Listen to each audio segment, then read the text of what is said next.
Will BNP back Bangladesh Awami League? BNP Awami লীগকে ফিরাক বা না ফিরাক, কিন্তু হাসিনা রাজনীতি শেষ না, এটা আমি বলতেছি না, বলতেছে হাসিনার ছেলে নমরুদ চা। জিজ্ঞেস করো তোমার ছেলে হয়েছে নাম কি? নাম জয়। इसका मतलब क्या है? তো আমি বললাম জয় মানে জয়, জয় মানে ভিক্টরি। আনন্দ জয় মানে ভিক্টরি। যখন বলছি জয় মানে ভিক্টরি তখন ওর খুব মেজাজ খারাপ হয়ে গেল। চলে যাওয়ার সময় বলতেছে और एक नमरूद पैदा हुआ। আরে ভাই এই ক্লিপ না তো, আসল ক্লিপটা দেখান। So this is in a sense the end of the Hasina era. Possibly, yes. Okay. So you're saying that if the Awami League does get a chance to re-enter Bangladesh politics, it'll be without her. So হাসিনার জয় বাংলা এটা শুধু নমরুদ চার জয় বাংলা না, এটা হাসিনারও statement. By the way কুত্তাটা কিন্তু সুন্দর আছে। হাসিনার স্টেটমেন্ট, হাসিনা ইন্ডিয়াতে থাকবে। এর মধ্যে ভারত যখন হাসিনাকে কাতার পাঠানোর জন্য আলাপ আলোচনা শুরু করছিল, পরে কাতার হাসিনাকে রাখার জন্য সম্মতি হয়, তখন হাসিনা বলেন মরলে ভারতই মরবো, ভারত ছাড়া কোথায় যাব না। আর বাংলাদেশি বিএনপি জামাত মিলে যে কর্মকাণ্ড শুরু হয়েছে সেটা যদি 10-15 বছর বা ম্যাক্সিমাম 10 বছর যদি থাকে, তার মধ্যে হাসিনা মরে যাবে। আর এখন তো হাসিনা বয়স অলরেডি 80 হয়ে গেছে। একটা মানুষ বাঁচে কয়দিন? বয়স তো 80-র উপরে, তো মৃত সময় হয়ে গেছে, তার মধ্যে অসুস্থ। তো এখানে এত কান্নাকাটি করতে লাভ নাই। তো হাসিনা সবরা ক্লোজ, বাকি থাকে আওয়ামী লীগ। এখন এই আওয়ামী লীগ কি বিএনপি ব্যাক করবে? আমার উত্তর হচ্ছে না। এটা আমার ব্যক্তিগত মতামত, আওয়ামী লীগকে বিএনপি ব্যাক করবে না। তবে আওয়ামী লীগ আসার অন্যতম কারণ হতে পারে সেই বিএনপি। अरे कहना क्या चाहते हो? বিএনপি কেন আওয়ামী লীগকে ব্যাক করবে না আর কি কি কারণে আওয়ামী লীগকে ব্যাক করবে না, সেই সাপেক্ষে আমি 5টা পয়েন্ট নিয়ে আলোচনা করব। আর প্রত্যেকটা পয়েন্টের মধ্যে আমার ব্যক্তিগত মতামত, এখানে কারো কোনো হাত নেই। আর আমার মতামতের সাথে আপনি ভিন্ন মত হন, তাতে আমার কোনো সমস্যা নেই। আমরা এই নির্বাচনের মধ্যে আমরা কি দেখেছি? মির্জা ফখরুল বলতেছে আওয়ামী লীগের বিরুদ্ধে যত মামলা আছে সেই সমস্ত মামলাগুলো সবগুলো তুলে নেবেন। আছে আওয়ামী লীগের বিরুদ্ধে আমরা সমস্ত মামলাগুলো তুলে নেব। আমরা কোনো প্রতিশোধের রাজনীতি করতে চাই না। এবং নির্বাচন আগে ফজলুর রহমানকে বিএনপি লাগিয়ে দিয়েছিল উল্টাপাল্টা কথা বলার জন্য। মানুষ তাকে ফসা পাগলা বললেও এখন কিন্তু সে একজন এমপি। আমি বাংলাদেশে এখন ফজু পাগলা হয়ে গেছি। মোল্লা মুন্সি, মোল্লাতন্ত্র কিন্তু ইসলাম নয়। আওয়ামী লীগ যারা করে কথাটা মনে করে হইলো রাজাকারের বিরুদ্ধে একটা ভোট আমারে দিয়ে। এবং এই নির্বাচনে আমরা দেখেছি বিএনপির এক প্রার্থী দানে নৌকা নৌকায় দান, আবার এটাও বলতেছে আপনারা যদি দানের শীষে ভোট দেন তাহলে হয়তো আমাদের আপা আবার ফিরে আসতে পারে। আর অন্য মার্কা দিলে কিন্তু কখনো ফিরে আসবে না।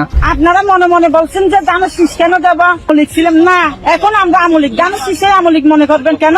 আসার জন্য আমরা এটা একটা পথ। আমরা বিএনপি কে যদি চাই, বিএনপি দেখা 10 বছর বাদ হলে আমাদের নেত্রীকে আবার আমার কাছে এরকম অনেক ক্লিপ আছে।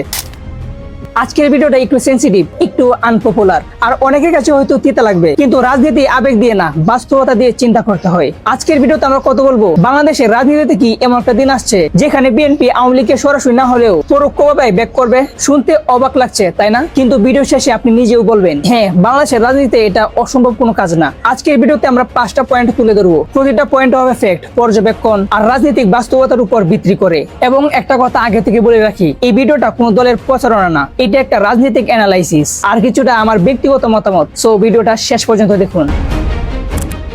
আমাদের বাংলাদেশের রাজনীতিতে স্থায়ী কোনো বন্ধু নাই আর স্থায়ী শত্রুও নাই, এখানে আছে শুধু স্বার্থ।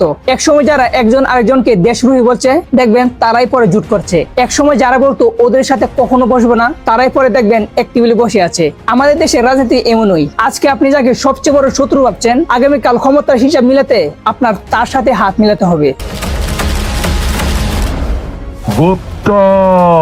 1971 সালে তাদের বিতর্কিত ভূমিকার জন্য লক্ষ লক্ষ মা বোনেরা তাদের সম্মান হানি হয়েছিল। আর একটু ওই মানুষগুলাকে সুযোগ দেন যারা নিজেরা ছাতাবাজি করে না, ছাতাবাজদেরকে রুখে দেওয়ার জন্য শপথ নিয়েছে।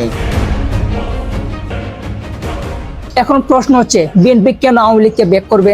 কারণ একটা জিনিস বিএনপি খুব ভালো করে জানে, বাংলাদেশের রাজনীতিতে আওয়ামী লীগ পুরোপুরি ভাবে শেষ হয়ে গেলে আমাদের দেশের রাজনৈতিক মাঠে নতুন শক্তি তৈরি হবে, আর সেই নতুন শক্তি হয়তো বিএনপির জন্য বড় একটা ধাক্কা আনতে পারে। এখন অনেকে মনে করে আওয়ামী লীগ শেষ, কিন্তু বাস্তবতা কি? বাস্তবতা হলো বাংলাদেশে এখনো একটা বড় জনগোষ্ঠী আছে যারা আওয়ামী লীগকে সমর্থন করে। হয়তো তারা প্রকাশ করতে পারে না, হয়তো তারা ভয় পায়, হয়তো তারা এখনো চুপ, কিন্তু ভোট ব্যাংক আছে। আপনি গ্রাম অঞ্চলে গেলে এখনো অনেক মানুষ পাবেন যারা বলে ভাই আপনি যাই বলেন, শেখ হাসিনার সময়ে অনেক উন্নত হয়েছে। এখন আপনি একমত হন বা না হন, এই জনগোষ্ঠী বাস্তব। রাজনীতিতে পারফেকশন অনেক গুরুত্বপূর্ণ আর এটা বিএনপি অনেক ভালো করে বুঝে। তাই এই কারণে নির্বাচনের আগে বিভিন্ন টক শো, অনেক বিশ্লেষক, এমনকি কিছু রাজনৈতিক মুখও আওয়ামী লীগকে পুরোপুরি বাদ দেওয়ার বিপক্ষে কথা বলেছে, কারণ তারা খুব ভালো করে জানে আওয়ামী লীগ ছাড়া বাংলাদেশের নির্বাচন মানেই বাংলাদেশের বিশাল একটা ভোট ব্যাংক অদৃশ্য হয়ে যেতে পারে, আর সেটা গণতন্ত্রের জন্য একটা প্রশ্ন তৈরি করে। এখন আসি সবচেয়ে ইন্টারেস্টিং জায়গায়। নির্বাচনের আগে আপনি লক্ষ্য করলে দেখবেন কিছু বিএনপি নেতারা টক শোতে অনেক আজে বাজে কথা বলতেছে এবং এমন কিছু কথা বলতেছেন যেগুলো আপনার বিবেকে আসে না। কিন্তু কেন? কারণ এটা ছিল রাজনৈতিক মাইন্ড গেম। তারা বোঝাতে চেয়েছিল, দেখুন আমরা কারো প্রতিশোধ চাই না, আমরা চাই সমাধান, আমরা চাই শান্তিপূর্ণ একটি নির্বাচন, আমরা চাই শান্তিপূর্ণভাবে একটি দেশ চলুক। আছে আমাদের বিরুদ্ধে আমরা সমস্ত মামলাগুলো তুলে নেব। আমরা কোনো প্রতিশোধের রাজনীতি করতে চাই না। আমাদের বাংলাদেশের রাজনীতি শুধু বাংলাদেশের মধ্যেই সীমাবদ্ধ না, এখানে জড়িত আছে ইন্ডিয়া, চীন, যুক্তরাষ্ট্র, তিন শক্তির প্রভাব। ভারত কখনো হঠাৎ করে চাইবে না বাংলাদেশ অস্থিতিশীলতা হোক। চীন চাইবে স্থিতিশীল সরকার, যুক্তরাষ্ট্র চাইবে গ্রহণযোগ্য নির্বাচন। এখন এই আন্তর্জাতিক হিসাব নিকাশের মধ্যে কোনো দলই একান্ত সিদ্ধান্ত নিতে পারবে না। এই কারণে বাংলাদেশের রাজনীতি অনেক সময় দেখতে যেমন লাগে আসলেই তাই না। তো বন্ধুরা, আজকের ভিডিওতে আমি বলার চেষ্টা করেছি কেন বিএনপি শেষ পর্যন্ত সরাসরি না হলেও পরোক্ষভাবে আওয়ামী লীগকে ব্যাক করতে পারে। এটা অনেকের কাছে আনপপুলার শোনাবে কিংবা অনেকে রাগ করবে, কিন্তু রাজনীতিতে আবেগের চেয়ে বাস্তবতা বড়। এখন আপনার কি মনে হয়, বিএনপি কি সত্যি আওয়ামী লীগকে ব্যাক করবে নাকি এটা শুধু রাজনীতি গুজব? কমেন্টে আপনার মতামত লিখুন, আর ভিডিওটা ভালো লাগলে লাইক দিন, আর চ্যানেল নতুন হলে চ্যানেলটা সাবস্ক্রাইব করুন। তো সবাই ভালো থাকবেন, সুস্থ থাকবেন, আল্লাহ হাফেজ।